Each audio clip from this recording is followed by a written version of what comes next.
السلام علیکم. جون علیہ صاحب، آپ یہاں تشریف لائے اور وقت دیا آپ نے ہمیں، بہت ہم شکر گزار ہیں، کیونکہ ہماری کوشش یہ ہوتی ہے کہ ہم آپ جیسے لوگوں کی آواز اور خیالات اپنے سامعین تک پہنچائیں. اور آپ کو میں یہ بتانا چاہتی تھی کہ ہمارے پروگرام کا عنوان ہے پھر مجھے یاد آیا. پھر مجھے یاد ہے. خوب. آپ یہ بتائیے کہ یہ عنوان سن کے آپ کو کیا یاد آیا؟ ہاں، بہت سی چیزیں یاد آئی ہیں اور آ سکتی ہیں اس عنوان کو سن کر. پھر مجھے یاد آیا تو مجھے یہ واقعہ یاد آیا، اپنا امروہے کا واقعہ ہے. اچھا. مگر اس کی کوئی نوعیت اجتماعی نہیں ہے، یہ خاندان کے سے متعلق ہے. تو ایک لڑکی تھی. اچھا. پھر مجھے یاد آیا نا. پہلے آپ مجھے یہ بتا دیجیے کہ اس وقت آپ کی عمر کیا تھی؟ بس میں نے سنا تھا، بہت لڑک پن تھا. اچھا. یہ واقعہ آپ نے سنا؟ ہاں، سنا اور اسے ایک طرح سے ہمارے سامنے جیسے پیش آیا ہو. اچھا. قریبی ماحول میں کا واقعہ ہے، جیسے ہم لوگوں کے سامنے پیش آیا ہو. تو ایک لڑکی تھی، اس کا نام تھا عذرا. اچھا. بہت خوبصورت لڑکی تھی. تو اس کی منگنی خاندانی ہی میں ایک صاحب سے ہوئی تھی. ان صاحب کا نام مرتضیٰ تھا. اچھا. تو منگنی کا بلکہ نکاح ہو گیا تھا، یعنی رخصتی نہیں ہوئی تھی، نکاح ہو گیا تھا. یہ سلسلہ اور رخصتی ہونی تھی 1 برس بعد یا 1.5 برس بعد. مگر کیا ہوا کہ ایک دن اطلاع آئی کہ مرتضیٰ کا انتقال ہو گیا. تو وہ لڑکی صحن میں بیٹھی ہوئی کچھ کاڑھ رہی تھی. تو اس نے اس طرح سنا جیسے کچھ سنا ہی نہیں، بالکل غیر متعلق، بالکل غیر جانبداروں کا سنا، بالکل خاموش. اچھا. خاموش ہو گئی. اور اس کے بعد ان کی چھت پر ایک عمارت، دوسری منزل بھی تھی اس مکان کی، وہ وہاں چلی گئی زینے چڑھ کر اوپر کے کمرے میں، دوسری منزل میں فوراً وہاں چلی گئی لڑکی. اور اب وہ وہیں رہنے لگی گویا. اچھا. بہت کوشش کرتے لوگ اسے بلائیں. اچھا، کوشش کیا تھی کہ اس واقعے کی کوئی یاد دلائے کہ اسے رلایا جائے. وہ روتی بھی نہیں تھی، کچھ نہیں، بالکل خاموش. اچھا. بالکل پتھر. اور صاحب وہ اس کی بودباش وہی تنہائی میں اس نے رہنا شروع کیا. وہیں کھانا جاتا تھا، وہیں سب کچھ پوری زندگی. تو چند مہینے گزرے. ایک دن کیا ہوا کہ اچانک وہ وہاں سے اتری کوٹھے پر سے اور اپنا بکس کھولا اور بہت ہی شاہانہ قسم کا ایک لباس جوڑوں سے نکالا اور پہنا. اسے لوگ حیران، یہ کیا قصہ. اور پھول، اچھا، اس نے پھول پہنے جوڑے میں اور گجرا. یہ عجیب و غریب بات تھی کہ ایک لڑکی جو بالکل پتھر ہو گئی، اتنا بڑا حادثہ پیش آیا ہو. تو یا تو اس نے رد عملی کو نہیں دیا تھا، یا یہ کہ اچانک عجیب و غریب. تو اس کی کسی سہیلی نے پوچھا تم ہوا کیا ہے؟ تو اسے بڑے اطمینان سے کہا کہ وہ آئے تھے. اچھا. ہاں، وہ آئے تھے اور وہ مجھے لینے آئیں گے. پھر کون آئے تھے؟ کہ وہ لباس پہن کے اوپر چلی گئی. تو معلوم یہ ہوا کہ اس نے خواب میں دیکھا ہے کہ مرتضیٰ آئے ہیں اس کے منگے تک. انہوں نے کہا کہ میں آؤں گا اور تمہیں اپنے ساتھ لے جاؤں گا. تو لوگ سمجھے کہ دورہ ہے، دورہ پڑا ہے، ظاہر اتنا بڑا حادثہ ہے. تو یہ غیر متوازن ہو گئی لڑکی. ہاں. تو وہ اوپر رہی، اوپر بیٹھ گئی جا کر. تھوڑی دیر کے بعد جو لوگ گئے دیکھنے میں اب کیا کہتے تھے، تمہاری وہ ختم ہو چکی تھی. ارے ہاں.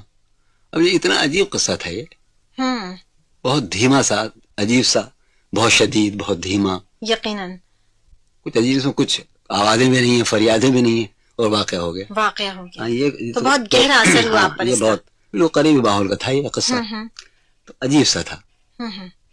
تو آپ کو یہ واقعہ جو یاد رہا، تو یوں تو زندگی میں بہت سے واقعات ہوتے ہیں، آپ نے اور بھی بہت سے لوگوں کو دیکھا ہوگا کہ وہ گزر گئے یا حادثات میں گزر گئے. تو کہیں یہ تو نہیں کہ آپ کی طبیعت میں خود اتنی ایک اداسی کا عنصر ہے، ایک تنہائی کا؟ اداسی تھی نا. ہاں، کہ اس نے آپ کو اتنا متاثر کیا کہ آپ کے طبیعت پیوست ہو گیا ذہن میں. مزاج سے کوئی مطابقت رکھتا تھا.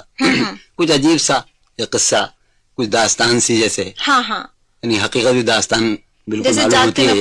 خواب بالکل اس طرح کا واقعہ تھا. اور یہ بہت مجھے کبھی کبھی یاد آتا ہے، تو یہ اداس کرتا ہے. ہاں، یہ تو آپ کے قرب و جوار کی ایک بات تھی جو آپ کو یاد رہی. اس کے علاوہ کچھ یاد؟ بہت سے واقعات ہیں. کوئی اپنی میں یعنی یہ یاد کہ شاعری آپ نے کیسے شروع کی؟ ہاں ہاں، یہ بات. ہاں صاحب، پہلے میں یہ مجھے یاد آیا. ہوا یہ کہ شام کا وقت تھا، شام سے ذرا پہلے، یوں سمجھ لیجیے کہ 5 بجے کا وقت ہے، اندھیرے سے پہلے. تو ہاں، شام ہی کا وقت، صحیح یاد ہے. تو ہم لوگ کھیل رہے تھے اپنے محلے میں، تو اور بھاگ دوڑ کا کھیل تھا. تو کسی نے کہا کہ سیدھے ہو لو. دوڑا تو میں کربلا کی طرف، مغرب کی طرف، اپنے محلے کی گلی سے. لیکن میں نے دوڑتے ہوئے یہ کہا کہ کربلا جانے سے رات ہو جائے گی. اور یہ کہے کہ میں فوراً کھڑا ہو گیا. یہ کیا قصہ ہے؟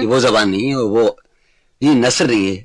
چونکہ شاعرانہ ماحول تھا, میں فوراً سمجھ گیا کہ یہ واردات ہوئی اور وارد ہو گیا. اچھا, کوئی خاص بات نہیں تھی, میں شعریت نہیں تھی, کوئی جذبہ نہیں تھا, مگر وہ جو ایک آہنگ تھا اس کا جملے کا, اس نے اتنا وجد میں لایا کہ وہ صاحب کھڑا ہو گیا, اور وجد کیا حالت میں, نتیجہ مجھے آ کے اسے پکڑ لیا.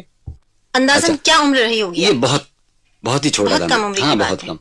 اچھا, اب باقاعدہ شعر جو میں نے کہا جس میں کوئی اس طرح کی غلطی بھی نہیں تھی کہ کوئی حرف گر گیا ہو, جو باقاعدہ شعر تھا, تو وہ 2 شعر تھے. یہ شاید 8 برس کی عمر ہوگی. اور آپ کو یاد ہے اب تک؟ ہاں بالکل. وجہ کیا ہے, ایسے واقعات آدمی بہت یاد رہتے ہیں. اچھا, آپ یہ بات دیکھیں گی کہ آپ کو بہت سے شروع کے واقعات تو یاد ہوں گے, جب آپ کی 4 برس کی عمر تھی, 6 برس پہلے ماضی قریب کے بھول جاتے ہیں. بالکل, اس زمانے کے واقعات بہت یاد ہیں. اچھا, پھر یہ نفس میں بالکل اتر گیا تھا یہ واقعہ, یہ صورتحال, تو یہ مجھے مسلسل یاد رہی. تو وہ شعر جو میں نے پہلی مرتبہ کہے, سب سے پہلا شعر تو یہ تھا کہ چاہ میں اس کی تماچے کھائے ہیں. اس وقت ہمارا رنگ سرخ تھا, سرخ سفید. اچھا, چاہ میں اس کی تماچے کھائے ہیں, دیکھ لو سرخی میرے رخسار کی. اب سب جھومنے لگے شعر کا, شعر پہلا کا, اس کے بعد غزل مکمل کی کچھ دنوں کے بعد. اچھا, سب سے پہلے یہ شعر یہ کہا تھا, اور اس کے بعد غزل مکمل کی. دوسرا شعر جو کہا وہ صرف شعر ہی رہ گیا, غزل اس پہ کبھی نہیں گئی. اور یہ شعر تھا کہ جو میری کیفیت کی پوری نمائندگی کرتا ہے. اچھا, میری ذہنی, میرے مزاج کی, میرے ذہن کی. وہ یہ ہے صاحب کہ نہ جانے کیا ہے یہ بات اور کیا حقیقت ہے, نہ جانے کیا ہے یہ بات اور کیا حقیقت ہے, مجھے تم ہی سے محبت, تم ہی سے نفرت ہے. واہ, ایک ہی شعر ہے, اور شعر نہیں کہے, لیکن یہ مجھے بہت ہی عجیب سا لگتا ہے. اور یہ جیسے میں نے پورا اپنے آپ کو منتقل کر دیا ہو, بہت عمدہ, پوری طرح کھول کر سامنے آ گیا ہوں. یہ بالکل میرے اندر کی ابتدائی. ہاں بالکل, بس وہ تو شاعری شروع ہو گئی. اتنے آپ نے چھوٹی عمر میں شاعری شروع کر دی, تو آپ کچھ اور کھیل وغیرہ نہیں کھیلتے تھے عام بچوں کی طرح؟ کھیل تو میں کھیلتا تھا, لیکن قصہ کیا ہے, میں ایسی صورتحال سے بچتا تھا جس میں مقابلہ درپیش ہو, یعنی ہار جیت کا سوال جہاں پیدا ہو جائے. کیا وجہ تھی؟ وجہ یہ تھی کہ آنا جھوٹی آنا, یعنی کچھ تربیت اس طرح دی گئی تھی, تم بہت ذہین ہو, تم بہت ہی اہم آدمی ہو. اچھا, میں جانتا تھا نہ میں ذہین ہوں نہ اہم ہوں, یا میں اپنی حفاظت کرتا تھا. میں ایسے موقعوں سے کتراتا خواہ کہ اگر سبکی ہو گئی, اگر ہار گئے. چنانچہ کھیلتا تو تھا, لیکن میں پسند یہ کرتا تھا کہ بجائے کھیلنے کے کھیل دیکھوں. اگر تو مجھے ہاکی بہت پسند تھی, میں ہاکی کھیلتا تھا. لیکن اگر ایسا موقع ملتا کہ اس دوران کہ مجھے کھیلنے کے بجائے دیکھنے کا موقع ملے تو آپ دیکھنے کو ترجیح دیتا. تو پھر آپ نے وہی تماشائی کا ہی رول ادا کر دیا ہمیشہ؟ بڑی حد تک میں نے تماشائی کا رول ادا کیا. کچھ کھیل میں کھیلتا, ہاکی ہے, کرکٹ مجھے پسند نہیں بالکل, یہ بہت فضول مجھے معلوم ہوتا, بڑا وقت. ہاں بہت ہی, یعنی اتنا انتظار تو محبوب کا کیا لگتا ہے, 5ویں دن 4تھے دن رزلٹ کا. تو بڑا محبوب ترین کھیل ہے, جدید ترین کھیل ہاکی ہے. کرکٹ میرے خیال میں قدیم کھیل ہے, جو بڑا وقت ہوتا ہے لوگوں کے پاس. تو ہاکی میں نے بہت کھیلی, ٹینس بھی, اور اپنے جو انڈور گیمز ہیں ان میں. اچھا, اس وقت کے جو مقبول کھیل تھے جن میں وقت بہت ضائع ہوتا تھا, جیسے شطرنج, وہ آپ نے؟ شطرنج ہم نہیں, شطرنج میں نے نہیں کھیلی. ہمارے زمانے میں شطرنج بہت کم ہو گیا تھا رواج. اچھا, پھر دوبارہ شروع ہوا رواج اس کا. یعنی یوں سمجھیے کہ تقسیم سے پہلے شطرنج کھیلی جاتی تھا, لیکن رواج کچھ کم ہو گیا تھا. اچھا اچھا, آزادی کے بعد پھر شطرنج باقاعدہ منظم مقابلے اس کے شروع ہوئے. تو آپ نے جو یہ کہا کہ آپ میں انا بہت تھی, اور اس انا نے آپ کو تنہا کر دیا, تنہا کیا. تو یہ تنہائی ہمیشہ کے لیے آپ پہ مسلط ہو گئی. اور جو ان سے اب آپ کو معلوم ہے کہ ہمارے اس پروگرام میں ہم اپنے مہمان سے یہ ضرور پوچھتے ہیں کہ موسیقی میں آپ کو کیا شوق رہا, تاکہ اس مناسبت سے ہم آپ کے پسند کے نغمے سنوا سکیں. تو نغمے سے پہلے میں یہ عرض کرنا تھا کہ موسیقی سے بڑا شوق رہا, اور سب سے پہلے شوق جو تعارف موسیقی سے وہ عرس کے ذریعے. اچھا, ہمارے جد امجد کا عرس, ہمارے محلے میں درگاہ ہے, عرس ہوتا تھا, تو بالکل اپنے گھر کی چیز تھی. تو قوالی پہلے, ہماری موسیقی قوالی کی شکل میں پہلے ہمارے سامنے میں داخل ہوئے, اور اس کے بعد مجھے فلم دیکھنا بہت شوق تھا لگپن میں. اچھا, اور اداس گانے, انتہائی اداس, وہی پسند تھے اداس, اور ہمارے والد کو اداسی گانے پسند تھے. تو صاحب میں آپ سے جو وہ کروں گا فرمائش, تو کسی اداس گانے ہی کروں گا. مثلاً جب تیرے شہر سے گزرتا ہوں. اچھا, ہاں تو ضرور. اور عام طور پہ ویسے یہ ہے کہ اداس گانے بہت پسند نہیں کیے جاتے عام سطح پر, لیکن یہ گانا جو آپ نے بتایا ہے, تو یہ میں نے دیکھا کہ اکثر ہمارے پاس فرمائشیں بھی آتی رہیں, اور عام طور پر اسے لوگ بہت پسند کرتے ہیں. یقین. ہم نے سنا ہے کہ انسان کا سفر ذات سے کائنات کی طرف ہوتا ہے. جی ہاں. اور کبھی کبھی ایسا لگتا ہے کہ آپ کائنات سے سمٹ کے ذات کی طرف آ گئے. صحیح. اچھا تو یہ ہم اسے کیا سمجھے, اصل حقیقت کیا ہے اس کی, کہ آپ سمٹ گئے؟ نہیں ایسا نہیں, ذات سے میرا جو چونکہ تعلق شاعری سے ہے تو شاعری کا رشتہ جو ایسا ہے, ایک ایسی شاعری ایک ایسا فن ہے یا ایک ایسی میری مصروفیت ہے جو مجھے ہر وقت متعلق رکھتی ہے گرد و پیش سے, اپنے ماحول سے, اپنے شہر سے, اپنے صوبے سے, اپنے ملک سے, قوم سے, انسانوں سے. اور اس طرح فکری کو ایک سلسلہ جو ہے مزاج میں وہ کائناتی مسائل سے متعلق رہتا ہے. میں سوچتا ہوں تو اس معنی میں اپنے فکر و خیال کے اعتبار سے سمٹا ہوا آدمی نہیں ہوں. میں اپنی عملی زندگی میں آپ کہنے کے سمٹ کے رہ گیا ہوں. میں 1 بجے تک بالکل میں سامنا نہیں کر سکتا روشنی کا میری آنکھیں. اچھا, تو اسے کہہ لیں ذہنی طور پر میں بالکل یعنی کائنات سے اور حیات سے میرا رشتہ استوار ہے. عملی زندگی میں کہتے ہیں کہ بہت شریک حیات کا بہت بڑا ہاتھ ہوتا ہے کہ وہ ایک کامیاب انسان کو کہاں تک آگے بڑھانے میں ساتھ دیتی ہیں یا پیچھے گھسیٹ دیتی ہیں, سیڑھی ہٹا لیتی ہیں. تو آپ کو تو بڑی انٹلیکچوئل خاتون ملی, شریک حیات کے حصے سے زاہدہ ہے نا. یعنی میں کہتا ہوں کہ غالباً میں بظاہر ان کا شوہر ہوں, میرے خیال میں ان کی بیوی ہوں ملن, وہ میرے شوہر ہیں. یعنی وہ زیادہ فعال ہیں زندگی میں, وہ بہت ہی معروضیت پسند ہیں, اپنے باہر رہنے کا بہت عملی, بہت محنتی, تو وہ زیادہ فعال ہیں. میں نسبتاً کم فعال ہوں. تو جون صاحب آپ نے اپنے بچپن سے لے کے اب تک جو محرومی کا آپ کو ایک احساس رہا, تو آپ نے شعوری کوشش یہ نہیں کی کہ آپ کے گھر والے اور آپ کے بچے محفوظ رہیں؟ ہاں یعنی کی کوشش, یعنی مراد یہ کہ آپ پھر اپنے سوال کو آپ دہرانا, یعنی کیا میرا مطلب یہ تھا کہ آپ تو محرومی کا شکار ہوئے, لوگوں نے چاہے آپ کو نظر انداز کیا, تو آپ نے اپنے بچوں کو وہ تحفظ اور وہ محبت, رفاقت, شفقت وہ دی کہ وہ اس احساس محرومی سے بچے رہیں. اس سلسلے میں بات بتاؤں کہ ایک تو مجھے لوگوں سے شکایت نہیں ہے. اچھا, مجھے اپنے ماحول سے بالکل شکایت نہیں, بلکہ میں محسوس کرتا ہوں میں اپنے آپ سے, بلکہ میرے ماحول نے مجھے میرے حق سے زیادہ دیا. میں ایک معمولی شاعر ہوں اور ایک طالب علم ہوں, مگر بہرحال پاکستان نے مجھے میرے حق سے زیادہ دیا, اور میں اپنے بچوں سے بلا شبہ بہت محبت کرتا ہوں. لیکن میں ان کے لیے جو کچھ مجھے کرنا چاہیے وہ اتنا کچھ میں نہیں کر پاتا اپنی اس بیماری کی وجہ سے. یہ ہے تو میں, لیکن آپ بچوں کے دوست ہیں. ہاں دوست ہیں, اور ایک بات اور بھی کہ میں کبھی پسند نہیں کروں گا کہ میرا کوئی بچہ شاعر ہو. اگر مجھے معلوم اس میں ایک رجحان پایا جاتا ہے تو اگر میں نے دیکھا وہ شاعری کرا, میں اس کا گلا گھونٹ دوں گا. اس لیے کہ آپ ڈرتے ہیں کہ وہ اتنے دکھ نہ جھیلیں. ہاں وہ بہت عذاب کا کام ہے صاحب, یہ کام اذیت کا ہے, دل جلانے کا, اپنے زخم کھرچنے کا نام ہے, یہ کام ہے, یہ خون تھوکنے کا کام ہے. یہ فنون لطیفہ میں آپ کو کسی اور چیز کی طرف آپ کا رجحان ہے؟ رجحان صاحب میں فنون لطیفہ میں ڈرامہ کیا نا, میں ڈرامہ کرتا بھی تھا اور لکھتا بھی تھا. موسیقی سے بھی دلچسپی ہے؟ موسیقی سننے سے, بلکہ اس گانے میں خیال تھا کہ ہم بہت خوش آباد واقع ہوئے ہیں. اچھا, تو ایک لڑکی کے سلسلے میں مقابلہ ہوا کہ آپ 2 آدمی گائیں گے, جو زیادہ اچھا گائے گا اس سے میں محبت کروں گی. سوئمبر ہو رہا تھا؟ جی ہاں. اچھا, تو ہم سمجھتے ہماری آواز بہت اچھی ہے, لیکن ہم اس مقابلے میں ہار گئے. تو آواز گا تو نہیں سکتے, بارہ شوق ہے, یعنی بہت گہرا, اداس غزلیں, اداس گانے, کوئی بات بہت پسند ہے. آپ کی فرمائش پر میں نے تمام یہ نغمے نوٹ کر لیے ہیں جو آپ نے بتائے تھے, اور اس پروگرام کے دوران میں یہ نغمے پیش کرتی رہوں گی جیسے جیسے وقت ملا. بالکل, تو میرے خیال میں آپ ایسا ہونا چاہیے کہ دشت تنہائی میں ہے نا. اچھا, اپنے ضرور, اس میں کیفیت ہے نا, ایک پیتھاس, ایک حزن. اب یہ صحیح ہے کہ میں حقیقت پسند ہو گیا ہوں, لیکن شروع میں اتنا تصوریت پسند تھا, اتنا آئیڈیالسٹ, کہ پوری زندگی اسی آئیڈیالزم ہی میں گزری. جو چیز بھی وہ انتہائی شکل میں قبول تھی, کم تر پہ گویا سمجھوتا نہیں ہو سکتا تھا. حسین تو حسین ترین, طاقتور تو طاقتور ترین, یعنی ذہن میں گاؤں سے کم آدمی وہ طاقت کا کوئی سمبل ہو تو وہ گاؤں اور سے کم نہیں. مثلا نا تو اعلیٰ شکل میں چیزیں قبول کرنے کا ایک رجحان تھا. تو ایسا رجحان جیسے آدمی کو زندگی میں کرتا پریشان, اس لیے کہ چیز تو ملتی نہیں آپ کو. جی ہاں, تو میں اب حقیقت پسند ہوں یقیناً, لیکن وہ تربیت اور عادت جو ہے, چیز طبیعت چاہتی تو گیا وہی ہے جو چاہتی ہے. آپ کو پھر احساس محرومی نہیں ہو گیا؟ شدید ہوا. تو میرے پورے مزاج, میری شخصیت, پورا مزاج احساس محرومی کی نمائندگی کرتا ہے.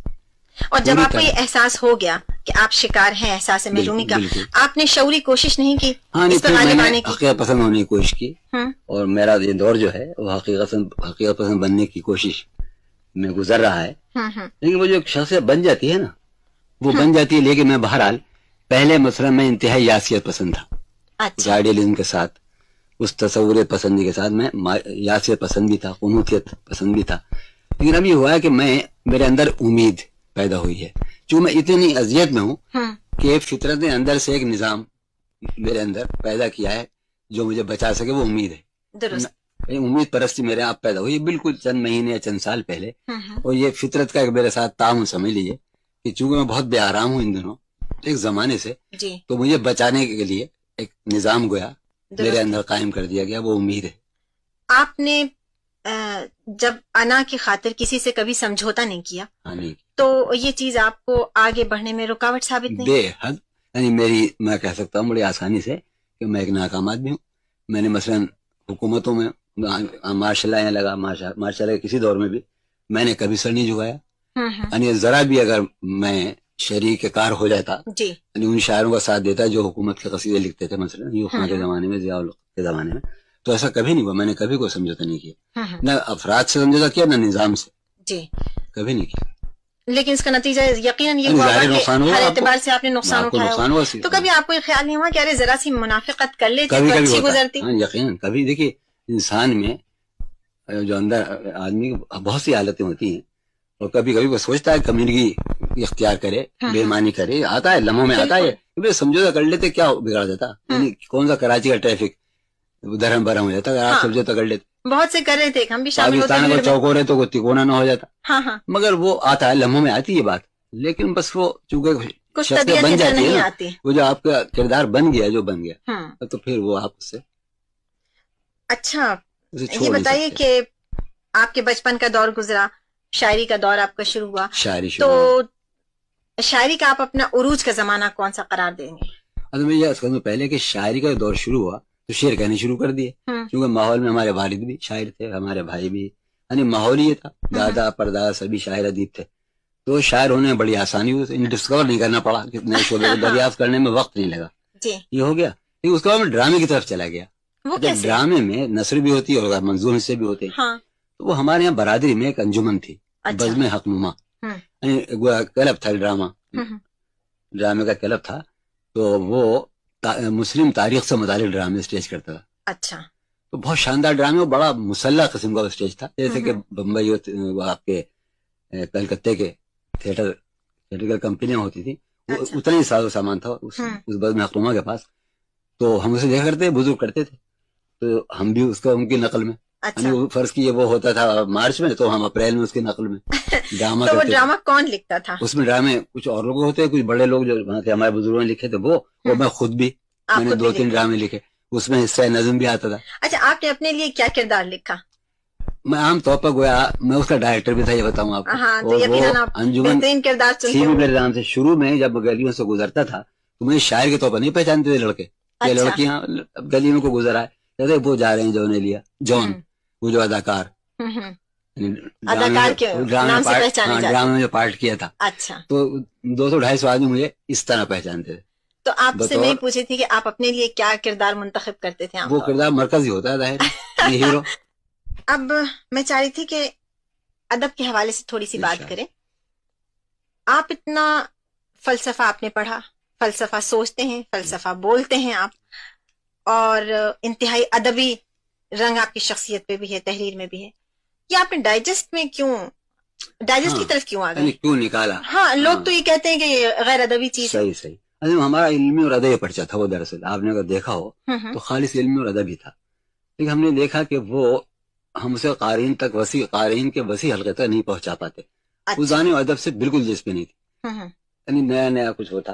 ہم نے چاہا کہ ہونا چاہیے کوئی افادیت تو ہو، جو ہم کام کر رہے ہیں پہنچنا بھی چاہیے لوگوں تک، اس کی کچھ تو ہو، اس کا اثر تو نکلنا چاہیے. لہٰذا ہم نے اسے دلکش بنانے کے لیے اور مقبول بنانے کے لیے اسے رنگا رنگ کر دیا. یعنی اس میں مثلا معاشیات بھی، سیاسیات بھی، سائنس بھی، کہانیاں بھی، یہ ہوا. اور ہم نے سائز بدل دیا، کیونکہ یہ سائز مقبول سائز ہے، ڈائریکٹر سائز ہوتا ہے. سیاست بھی ہوتی تھی، نفسیات بھی، تو ہم نے اس طرح پرچہ نکالا تھا. لیکن آخر میں اب جو ڈائجسٹ نکلتے ہیں آج کل وہ صرف اس میں کہانیاں ہوتی ہیں. جی ہاں، ہم نے جو نکالا تھا نا وہ رنگا رنگ تھا. اور آپ نے اس میں ایک کوئی مخصوص معیار مد نظر رکھا جسے آپ نہیں گرنے دیا؟ اس میں ہم بہترین کہانی چھاپنا چاہتے تھے. نفسیاتوں کو مضمون ہے تو وہ ماہرانہ مضمون ہونا چاہیے. کوئی انٹرویو ہے تو کسی ذمہ دار سیاسی شخصیت سے وہ انٹرویو ہونا چاہیے. تو اس طرح کا ہم نے پرچہ نکالا. یہ آپ کے پرچے میں بھی اور آپ کی تحریروں میں بھی فلسفے کا رنگ بہت ہے.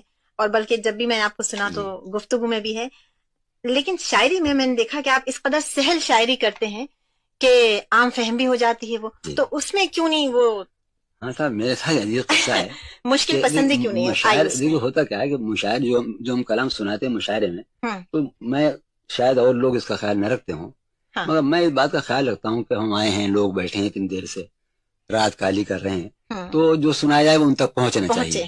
تو میں اپنی غزلوں میں سے ان غزلوں کا انتخاب کرتا ہوں جو آسانی سے سمجھ میں آ جائیں. اچھا ہوتا کیا ہے کہ جن لوگوں نے مجھے مشاعروں میں سنا ہے، مطلب یہ کہ مڈل ایسٹ میں جو میرے سننے والے ہیں یا یورپ میں جنہوں نے سنا ہے یا کیسٹوں پر سنتے ہیں، وہ سمجھتے ہیں بہت آسان شاعر. عام آپ کے بارے میں تاثیر مجروح صاحب نے میرے بارے میں رائے دی اور بہت ہی مبالغہ آمیز، بہت تعریف، بہت ہی سہل اور بہت ہی سہل ممتنع کمال ہے. تو میں نے مجروح بھائی میرا آپ ذرا پڑھ لیجیے کلام اور بھی جو میرا مجموعہ آنے والا ہے، تو یہ بالکل ایک یک رخی ہے رائے، یہ مکمل نہیں ہے، مکمل طور پر صحیح نہیں ہے. ویسے یہ رائے قائم کرنے میں آپ کا ہاتھ ہے، میرا ہاتھ ہے بالکل. جو میں سنا تھا وہ غزلیں ہوں تو ظاہر آسان. اچھا آسان کا مطلب یہ نہیں ہے کہ آسان شاعری بہت مشکل شاعری ہوتی ہے، بہت مشکل، یہ مجھے معلوم ہے، بہت مشکل ہوتی ہے. اب مجھے کوئی ٹوکتا بھی نہیں، یہی ہوتا ہے خاندان میں کیا. صحیح. تو اب یہ بہت آسان ہے جی، لیکن بڑی گہری بات اور بہت اچھی بات ہے. اچھا اور چلے ہم نے آپ کی شاعری پہ بات کی، ادب کے حوالے سے بات ہوئی، اب ذاتی زندگی کے بارے میں آپ مجھے کچھ بتائیے کہ ذاتی زندگی میں آپ کو سب سے زیادہ کس بھائی نے متاثر کیا؟ ماشاءاللہ آپ ایسے علمی ادبی گھرانے سے آپ کا تعلق ہے کہ خانہ ہم آفتاب. آپ کی محبت ہے. اصل میں ہمارے والد سب سے زیادہ انہوں نے متاثر کیے، جو دن بھر لکھتے تھے اور ان کا تعلق مذاہب عالم کی تحقیق سے بھی تھا اور علم حیض سے بھی تھا، تاریخ اسلام متعدد کئی زمانے جانتے تھے. اور پھر ہمارے بڑے بھائی رئیس صاحب جنہیں مرحوم کہنا پڑ رہا ہے، تو وہ بڑے قادر الکلام شاعر تھے، بہت خوبصورت بے پناہ قادر الکلام. اور انہوں نے پاکستان بننے سے پہلے کئی برس پہلے ایسے شعر کہتے کہ آج آپ اس وقت آپ اگر سنتی تو آپ کو حیرت ہوتی، آج تو پاکستان بن چکا ہے. مثلا دیکھیے ان کا شعر کہ یاد رکھنا وقت کا فرمان ٹل سکتا نہیں، موت ٹل سکتی ہے پاکستان ٹل سکتا نہیں. اگر سن 43 میں یہ بات آپ کہیں، یقینی نہیں آتا انگریز چلا جائے گا بر صغیر سے، اس وقت ایک شاعر یہ کہہ رہا ہے نا. تو یہ تو ایسا لگتا ہے کہ جو علم نجوم اور اس وقت بالکل تعلق نہیں دوں گا ان بات، وہ فقط شاعر تھے. یہ تو 15-20 برس پہلے کی بات، وہ خالص شاعر تھے. دوسرے شعر انہوں نے کہا 1 برس پہلے کہ عید کے موقع پر کہ اے مہ نو کاش اتنا ہو تیرے امکان میں، سال آئندہ ہو اپنی عید پاکستان میں. تو یہی ہوا بھی. تو میں ان سے بہت متاثر تھا کیونکہ بہت خوبصورت، بہت وسیع ان کا مطالعہ، بہت شاندار شاعری وہ کرتے تھے زمانے میں، سیاسی قومی شاعری. تو وہ بہت متاثر کرتے تھے. مثلا ذرا ایک لمحے میں انہوں نے 1 منٹ میں 2 شعر کہہ دیے، تو یہ دیکھ کر ان کے قادر کلامی طبیعت بہت متاثر ہوتی تھی. پھر ہمارے فلسفے کے کا زیادہ تعلق ہے، ہمارے منجلے بھائی سے محمد تقی، وہ ہر وقت فلسفے میں مصروف رہتے تھے.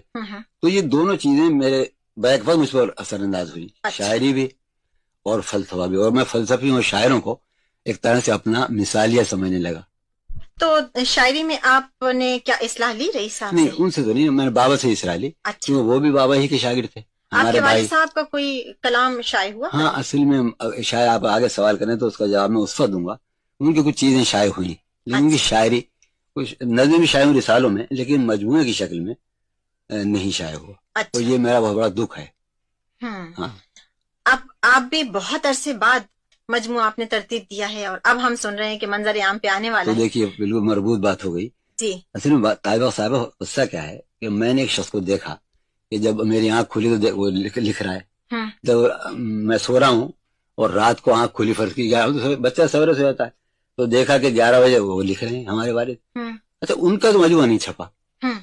اب اس کی کیا وجہ ہوئی؟ اس میں ممکن ہے میری ذمہ داری ہو، میری غیر ذمہ داری ہو کہ وہ سامنے چیزیں نہیں آ سکی، لیکن 12 کا کلام نہیں چھپا. ہوا یہ تھا کہ انہوں نے جو 2-3 بیاضیں بنائی تھی، کوئی 5-6 ہزار شعر تھے ان میں، وہ کوئی دوست لے گیا اور پھر لوٹ کے نہیں آئی. تو میں سمجھتا ہوں کہ میرے باپ کا کلام نہیں چھپا تو میرا کیوں چھپے، اور میں سمجھتا ہوں بڑی حد تک میری ذمہ داری بھی ہے. تو میں اپنے آپ کو سزا دے رہا ہوں ایک طرح سے. یہ آپ کیوں آخر خود اذیتی کے شکار ہیں کہ آپ ہر چیز کی سزا؟ میرا پہلا مجموعہ 25 برس پہلے آنا چاہیے تو جو اب آ رہا ہے، میں نے قابو پایا کہ بھائی چلو ایسا ہے کہ تمہارے باپ کا کلام نہیں چھپا تو تم بہرحال اپنے باپ کے بیٹے ہو, تم نے وہ بہرحال اگر محفوظ ہو جائیں تمہارے نام کے ساتھ تو یہ ایسی دکھ کی سی بات ہے. مجھے بڑا ایسا جرم ہوتا ہے جب میں نے کبھی اشاعت کے اپنے کلام کے 10 سالوں میں بھیجتا ہوں میں, اور نہ بدوان چھپا تھا, اب بہرحال آ رہا ہے. یہ بہت خوشی کی بات ہوگی کیونکہ بہت سے لوگوں کو انتظار تھا, اور آج آپ نے ایک نئے رخ کا اظہار کیا ہے کہ شاعری میں نہ صرف سہل پسندی بلکہ گہرائی اور مشکل پسندی بھی ہے. تو اب جب مجموعہ ہم دیکھیں گے, نہیں میں نے یہ کہنا چاہا کہ میں نے آسان شعر ہی نہیں کہے, تو میں آسان شعر بھی کہے, لیکن بہرحال وہ شعر بھی جو زبان کے اعتبار سے بہت زیادہ سہل نہیں ہے جی, وہ میرے کلام کا غالب حصہ ہے. آپ سے گفتگو کر کے بھی اور آپ کا کلام جہاں تک سنا ہے اور پڑھا ہے وہ دیکھ کے اندازہ ہوتا ہے کہ انتہائی بے ساختہ شخص ہیں آپ, اور یہاں تک ہے کہ اگر جی چاہے تو سرے بازار میر اقسم والی کیفیت کا تماشا بھی آپ کر سکتے ہیں. اگر چاندنی رات ہو اور ٹریفک نہ ہو بندر روڈ ہو تو میں لیٹ سکتا ہوں بندر روڈ پر. کوئی آپ کو تعامل نہیں ہوگا, بالکل تعامل نہیں ہوگا. تو یہ کیفیت مجذوبانہ ہے یا طفلانہ؟ بالکل ہاں طفلانہ کہیں. میرے اندر ایک بچہ جو ہے جی وہ کبھی گویا باغ آنے کے لیے تیار نہیں اپنی حرکتوں سے, وہ ہے. اچھا بالکل. تو پالا صفت بھی آپ ہیں اتنے, اور بچپنا بھی ہے آپ میں, اور اتنا حزن اور اداسی بھی ہے, یہ یکجا کیسے ہو گئے؟ دیکھیے جو آدمی تصور پسند ہو اور جو بچہ ہو جو دنیا چاہتی ہے اسے پختہ ہونا چاہیے, اور وہ دنیا سے وہ معاملہ کرتا ہو جو بچے کرتے ہیں زندگی سے معاملہ, تو وہ تو ناکام ہوگا بھی, اسے تو اداسی محسوس ہوگی, اس کا معاملہ تو زندگی سے نہیں ہو سکے گا. آپ کو نقصان آپ کی ضد نے پہنچایا؟ ہاں, ضد نے, آئیڈیلزم نے, آدرش کی تلاش نے. اچھا جون صاحب, آپ کی تحریریں جب دیکھی میں نے پڑھی تو مجھے کبھی کبھی احساس ہوا کہ میں شاید عہد بابل کے کسی شخص کی سن رہی ہوں.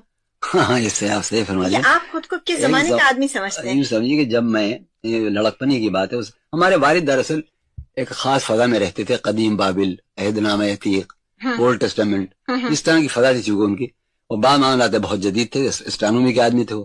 تو وہ تمام قصے سنتا تھا, جند اوسطا, عہد نامہ عتیق, ہندوستانی گویا مذہبی کتابیں. تو میں بابل سے اور عراق کے اس علاقے سے بہت متاثر ہوتا تھا, اور میں گویا بر صغیر میں نہیں رہتا ذہنی طور پر, میں ذہنی طور پر بابل میں رہتا تھا. بابل کے باغوں میں, معلق باغ, ان کے گویا نیچے سے گزر رہا ہوتا تھا, اس پر لکھا بھی میں نے. اچھا یہ بتائیے کہ کبھی تو آپ اتنے قدیم لگتے ہیں, اور کبھی آپ اس خطرناک حد تک جدید ہوتے ہیں کہ یہ لگتا ہے کہ ہم بہت پیچھے ہیں, آپ کسی بہت آگے آنے والے زمانے کے. بس آپ اسے تعداد کہہ لیں یا اسے آپ تاریخی اور تہذیبی تسلسل کا تقاضا کہہ لیں, کہ ایک تسلسل ہے میرے یہاں جو قدیم اور جدید کا, جو ٹوٹ نہیں پاتا ہے رشتہ. آپ کو لگتا ہے کبھی کبھی کہ آپ اس زمانے میں مسفٹ ہیں؟ ہاں, مجھے محسوس ہوتا ہے کہ کبھی سوچتا ہوں کہ مجھے ہونا چاہیے تھا 4 صدی ہجری میں, اور کبھی سوچتا ہوں کہ مجھے 24ویں صدی میں ہونا چاہیے. یعنی اس دور میں جہاں میں ہوں, میں اپنے آپ کو نہ ہم آہنگ پاتا ہوں. آپ کا اسٹار کیا ہے؟ اسٹار میرا کیا ہے, 14 دسمبر ہے میری پیدائش, تو کیا ہونا چاہیے. تو اب یہ آپ یہ جو اسٹار سوال کیا آپ نے, یہ بالکل جدید سوال ہے. یہ تقسیم کے بعد یہ سلسلے شروع ہوئے. اس زمانے میں ہمارے بزرگ جو تھے, جو نوجوان اس زمانے ہوتے تھے, وہ انہیں اوہام سمجھتے تھے کہ آپ کا اسٹار کیا ہے, آپ ذرا ہاتھ دکھائیے. آزادی سے پہلے ایک بڑی روشن خیالی تھی. اچھا, یہ مغربی انداز نظر آیا ہے ہمارے, لیکن یہ بھی تو ایک علم ہے. ہاں, مجھے خیال یہ آیا کہ یہ رجحان آج کل بہت عام ہے, بہت آزادی کے بعد. میں نے اس لیے سوچا کہ میں آپ سے پوچھ لوں, لہٰذا سامعین جب معلوم کر لیں گے تو پھر وہ آپ کے بارے میں پڑھیں گے, میں چاہتا ہوں سامعین مجھے بتائیں 14 دسمبر کھل کے پھر آپ کو بتا سکیں گے, سمجھ سکیں گے کہ آپ. میں تو یہ چاہوں گا تاج صاحبہ, کوئی سامعین میں سے کوئی صاحبہ 14 دسمبر کو پیدا ہونے والے کے بارے میں کچھ بتائیں کہ اس کا مستقبل کیا ہوگا, اسے تباہ ہونا ہے یا تباہی سے بچنا ہے. آپ کو رئیس صاحب سے بہتر کون بتا سکتا تھا, وہ ہمیں موجود نہیں ہے, کیونکہ ان کے کالم تو گواہ ہیں کہ ہزاروں کیا لاکھوں افراد نے ان سے ہمیشہ رہنمائی حاصل کی. پسندیدہ آپ کا رنگ, موسم اور خوشبو کیا ہے؟ صاحب موسم پہلے بتاؤں, مجھے انتہائی پسند ہے مارچ سے لے کر جو موسم شروع ہوتا ہے جون تک, 15 جون, اور مجھے برسات سے چڑ ہے, جاڑوں سے چڑ ہے. مجھے گرمی لو جو ہے, میں رقص کرنے کی جگہ گلیوں میں, یعنی میں کبھی نہیں, تمام دروازے بند ہیں, کھڑکیاں بند ہیں, اور شائیں اور لو چلی نا, میں چپکے سے نکلا اور گلی میں پہنچ گیا, اور لڑکوں کو بھی کسی طرح نکال لیا گھر سے, اور ٹہل لیں. یعنی مجھے گرمیوں کی دوپہر ایسی لگتی ہے جیسے چاندنی رات. آپ کی مزاجی کیفیت ایسی تو نہیں کہ کہتے ہیں کہ جب لو چلتی ہے تو پانی ٹھنڈا ہو جاتا ہے؟ ہاں صحیح. آپ کی مزاجی لو میں تو مجھے ایسا آہنگ نظر آتا تھا کہ اس پر وجد کرنا چاہیے, رقص کرنا چاہیے, جانے کیوں مجھے گرمیوں کا موسم بہت ہی پسند ہے. ہوں میں 14 دسمبر کی پیدا ہے جاڑوں کی. جی تو آپ نے مجھ سے یہ بھی ذکر کیا تھا کہ آپ منصور حلاج کی ہاں سے بہت متاثر ہیں. اصل میں اللہ کی شخصیت بڑا ہی عجیب شخصیت رہی ہے ہمارے خاص و ادب میں, اردو میں, سندھی میں, پنجابی, ہماری جو زبانیں ہیں ان میں اس کا کردار شاعری میں بہت ابھر کے سامنے آیا ہے. بالکل. اور وہ کہ نمونہ ہے وہ آزادی رائے کا, ایک بغاوت کا, ایک عجب سرمستی و قلندری کا. جی تو اس پر میں نے پڑھنا چاہا, پڑھا اور اس کی کتابوں کا ترجمہ کیا, اس کی تشریح لکھی.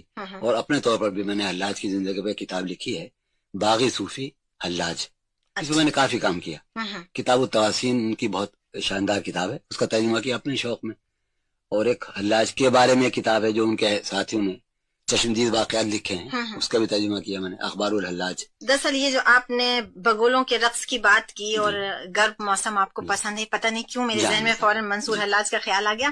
اس کے علاوہ آپ سے بات کر کے یہ احساس ہوتا ہے کہ آپ برا مت مانیے گا اس سوال کا, لیکن مجھے لگتا ہے کہ خدا نخواستہ اگر اسی کیفیت میں آپ کی آئندہ زندگی بھی چلتی رہی تو آپ خودکشی نہ کر لیں. ہاں میں جس اذیت سے 2-4 رہتا ہوں, میں رات بھر جاگتا ہوں, ایک ایسی بیماری ہے, میں نے کئی مرتبہ کوشش کی. ہاں بالکل کوشش کی, بس وہ آخری لمحے پر میں پیچھے ہٹ گیا. اور میرا اپنا خیال یہ ہے کہ اگر میں نے منطق اور فلسفہ نہ پڑھا ہوتا, یعنی میری پوری کو ایک زندگی کا طویل حصہ, مثلا میں نے کل تک بھی مطالعہ کیا فلسفے کا کسی زندگی طرح, یعنی میری عقلی طور پر تربیت نہ ہوئی ہوتی, عقلیت پسندانہ ریشنلزم, تو میں یقینا خودکشی کر لیتا. اگر صرف میں شاعر ہوتا, میں کئی مرتبہ آپ کو سنبھال لیا. سوچ بچار کا انداز, غور و خوض کرنے کی ایک عادت جو ہے, اسے کہا بھائی میں نے سوچا کہ جب ایک کام فطرت خود ہی انجام دے گی, آپ کو مرنا ہی ہے جب, تو دوسروں کا کام خود کیوں کر رہے ہیں آپ. بالکل. لیکن یہ آخری لمحے پر آتا ہے خیال. 2-3 مرتبہ میں نے, چونکہ میں دوائیں کھاتا ہوں نیند کی, تو پھنس کے 2 گولیوں سے نیند آتی ہے, تو میں نے سوچا کہ 10 کھا لوں اور پاپ کٹے مر جاؤں. نیند کیوں نہیں آتی؟ پر نیند کیوں رات بھر نہیں آتی, وہ قصہ یہ ہے کہ عجیب واقعہ ہوا سن 72 میں میرے ساتھ. جی عرض کروں کیا؟ ضرور. اس زمانے میں اردو بورڈ میں ایک لغت نویس کے حیثیت سے کام کرتا تھا, اور اپنے طور پر فلسفے سے متعلق لکھتا پڑھتا رہتا تھا.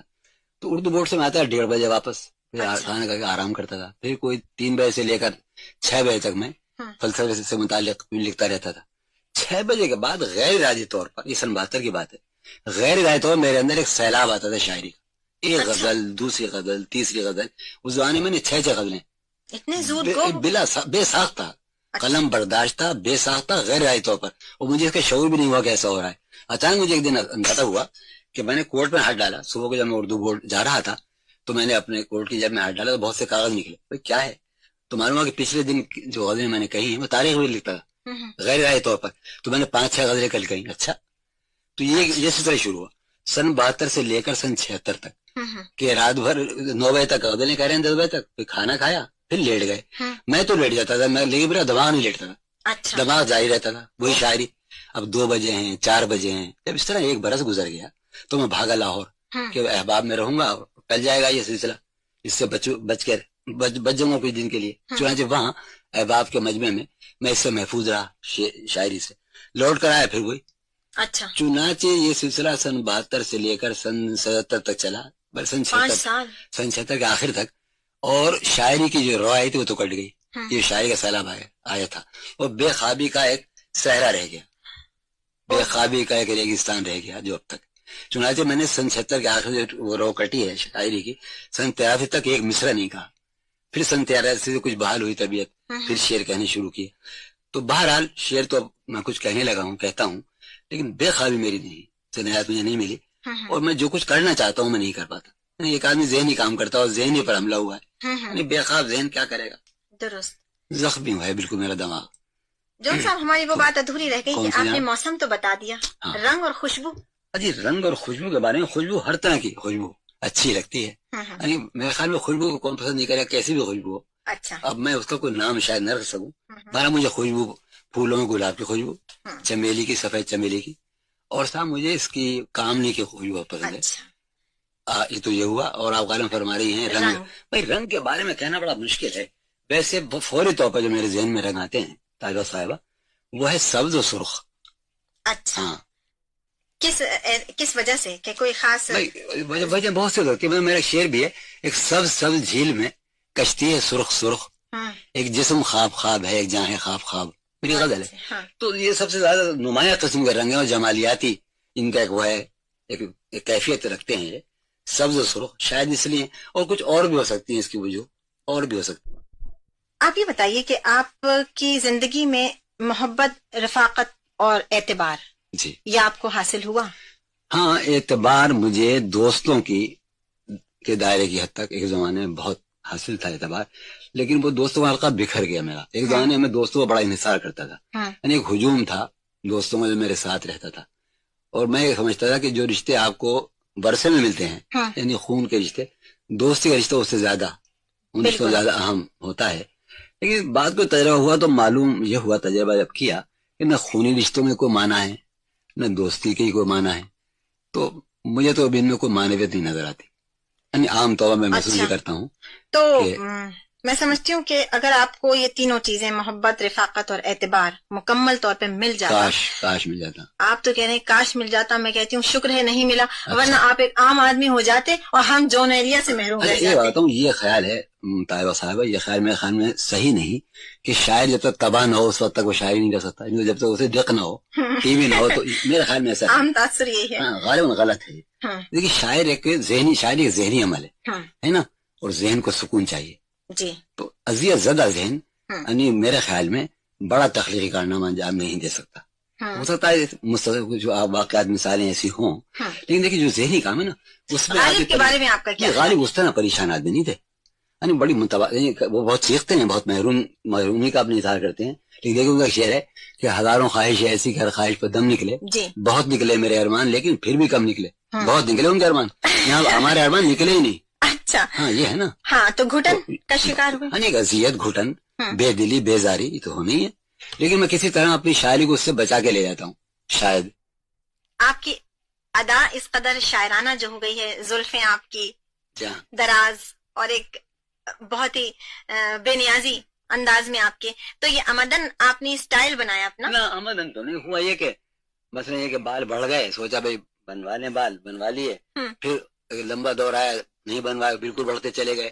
یعنی ایک بے ربطی، ایک بدنظمی سی زندگی مزاج میں جو ہے، ایک بوہیمین ٹائپ. تو اب یہ چلنے کو جیسا بھی ہے ٹھیک ہے، وہی آپ کا انداز. میں کسی دن بنا لوں گا تو لوگ کہیں گے تم پہچانے نہیں جا رہے. ہاں بالکل. تو یہ ہے کہ ارادے نہیں ہے، بس یوں ہی ہے. ہم نے سنا ہے کہ انسان کا سفر ذات سے کائنات کی طرف ہوتا ہے. جی ہاں. اور کبھی کبھی ایسا لگتا ہے کہ آپ کائنات سے سمٹ کے ذات کی طرف آ گئے. صحیح. اچھا تو یہ ہم اسے کیا سمجھے، اصل حقیقت کیا ہے اس کی کہ آپ سمٹ گئے؟ نہیں ایسا نہیں، ذات سے میرا جو چونکہ تعلق شاعری سے ہے، تو شاعری کا رشتہ جو ایسا ہے، ایک ایسی شاعری، ایک ایسا فن ہے، ایک ایسی میری مصروفیت ہے کہ مجھے ہر وقت مطالعہ رکھتی ہے گرد و پیش سے، اپنے ماحول سے، اپنے شہر سے، اپنے صوبے سے، اپنے ملک سے، قوم سے، انسانوں سے. اور اس طرح فکری کو ایک سلسلہ جو ہے مزاج میں وہ کائناتی مسائل سے متعلق رہتا ہے. میں سوچتا ہوں تو اس معنی میں اپنے فکر و خیال کے اعتبار سے سمٹا ہوا آدمی نہیں ہوں. میں اپنی عملی زندگی میں آپ کہنے کے سمٹ کے رہ گیا ہوں.